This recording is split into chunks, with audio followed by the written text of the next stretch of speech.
পুনৰ কাৰ্যক্ষম হৈ উঠিছে কলিয়াবৰ হাতীমূৰত থকা এছিয়াৰ দ্বিতীয় সৰ্ববৃহৎ জলসিঞ্চন আঁচনি। বিগত প্ৰায় এবছৰে বিকল হৈ থকা এই জলসিঞ্চন আঁচনি পুনৰ কাৰ্যক্ষম হৈছে আৰু জলসিঞ্চন বিভাগে এতিয়া পথাৰলৈ পানী বোৱাবলৈ সক্ষম হৈছে। আমি দেখুৱাইছোঁ এই মুহূৰ্তত মই যিহেতু হাতীমূৰাৰ কলিয়াবৰ কলং উত্তোলিত জলসিঞ্চন আঁচনিত আছোঁ, যি এছিয়াৰ দ্বিতীয় সৰ্ববৃহৎ জলসিঞ্চন আঁচনি বুলি কোৱা হয়।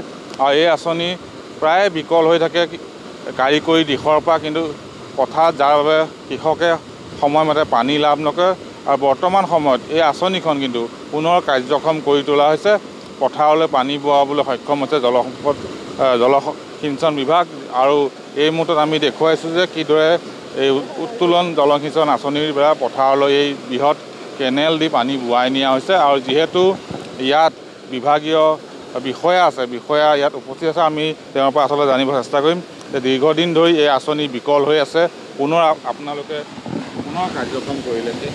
হয়, আমাৰ এই যিটো হাতীমূৰা ব্ৰাঞ্চখন বহুত পুৰণা ব্ৰাঞ্চ আছিলে আৰু আমি বহুত চেষ্টা কৰিছিলোঁ, অকণমান কিছুমান কাৰিকৰী অসুবিধা পাই আছিলোঁ। আমি যোৱা সপ্তাহত আমি চিফ ইঞ্জিনিয়াৰ ছাৰ গোটেই আমাৰ যিমান ছিনিয়ৰখিনি আছিলে গোটেই ছিনিয়ৰ ছাৰ গোটেইখিনি আমি বহিছিলোঁ, গোটেই আলোচনা কৰিছিলোঁ। চিফ ইঞ্জিনিয়াৰ ছাৰে আমাক পূৰা কৈছে তোমালোকে যি কৰিব লাগে সকলো কৰা, পানী ওলাব লাগে।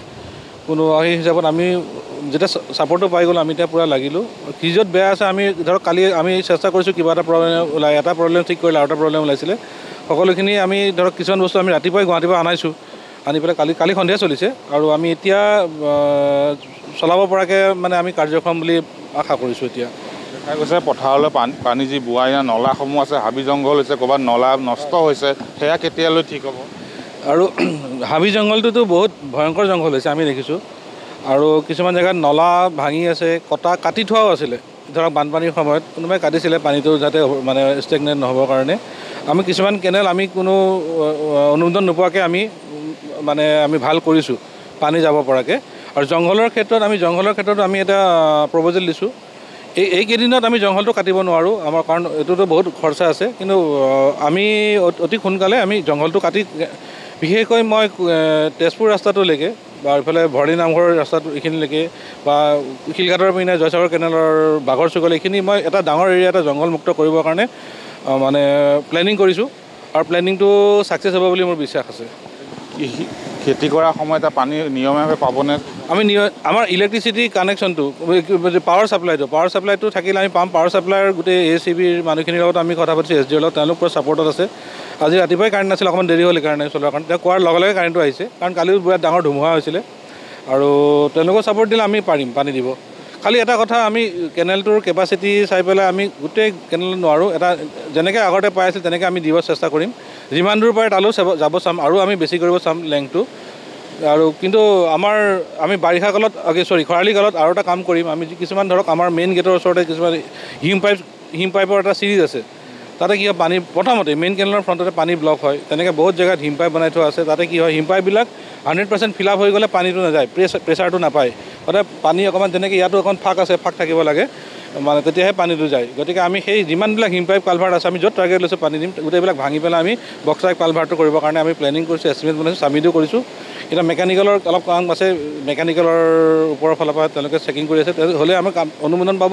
আৰু এইবিলাক ভঙি কামবিলাক আমি খৰালিত কৰিম, এতিয়া নকৰোঁ। এতিয়া বৰ্তমান যেনেকৈ পানী পাই আছে, যিমান দূৰ পাৰে আমি চেষ্টা কৰিম। জংঘল কটা আৰু হিম পাইপ বনোৱা আৰু কিবা এনেকুৱা থাকিলে আমি খৰালিত কৰিম, যদি অনুমতি নাপাওঁ খৰালিত কৰিম বুলি আমি প্লেন কৰিছোঁ।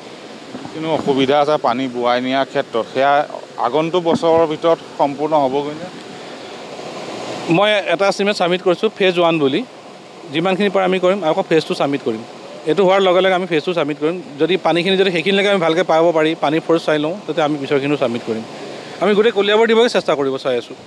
নিশ্চয়কৈ মই পুনৰ দেখুৱাইছোঁ, এয়া হাতীমূৰাৰ যি উত্তোলিত জলসিঞ্চন আঁচনি, এই আঁচনিৰ পৰা পথাৰত কৃষকে পানী লাভ কৰে, জলসিঞ্চনৰ যি ব্যৱস্থা আছে, কিন্তু যিসমূহ নলা মেৰামতিৰ অভাৱত অসুবিধাৰ সন্মুখীন হৈছে পানী বোৱাই নিবলৈ জলসম্পদ বিভাগে। হাবি জংঘলো হৈছে, যাৰ বাবে নিয়মিতভাৱে পথাৰলৈ পানী বোৱাই নিব পৰা নাই। কলিয়াবৰৰ কৃষকে নিয়মিতভাৱে পানী লাভ কৰা নাই, কিন্তু পৰৱৰ্তী সময়ত হয়তো এই নলাসমূহ মেৰামতি কৰিলে শীঘ্ৰে আগন্তুক বৰ্ষত হয়তো নিয়মীয়াকৈ সমগ্ৰ কলিয়াবৰ পথাৰত ৰাইজে কৃষকে পানী লাভ কৰিব আৰু ইয়াৰ প্ৰাৰম্ভিকভাৱে এতিয়া পানী বোৱাই নিয়া হৈছে আৰু ক্ৰমান্বয়ে আগন্তুক দিনত নলাসমূহ মেৰামতি কৰা হ'ব, হাবি জংঘল কটা হ'ব, যিসমূহ নলা নিৰ্মাণ কৰিব লাগে, ক'ৰবাত কালভাৰ্ট নিৰ্মাণ কৰিব সেয়াও সম্পূৰ্ণ কৰাৰ আশ্বাস প্ৰদান কৰিছে আৰু পৰৱৰ্তী সময়ত ৰাইজে নিয়মীয়াভাৱে এই জলসিঞ্চন আঁচনি এছিয়াৰ দ্বিতীয় সৰ্ববৃহৎ জলসিঞ্চন আঁচনি হাতীমূৰত আছে। এই আঁচনিৰ দ্বাৰা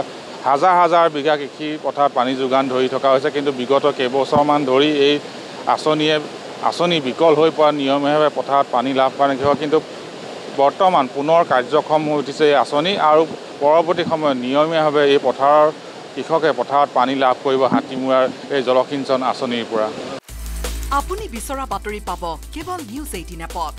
নিউজ 18 এপ ডাউনলোড কৰিবলৈ স্কেন কৰক এই QR কোড। গুগল প্লে ষ্টৰতো পাব এই নিউজ 18 এপ।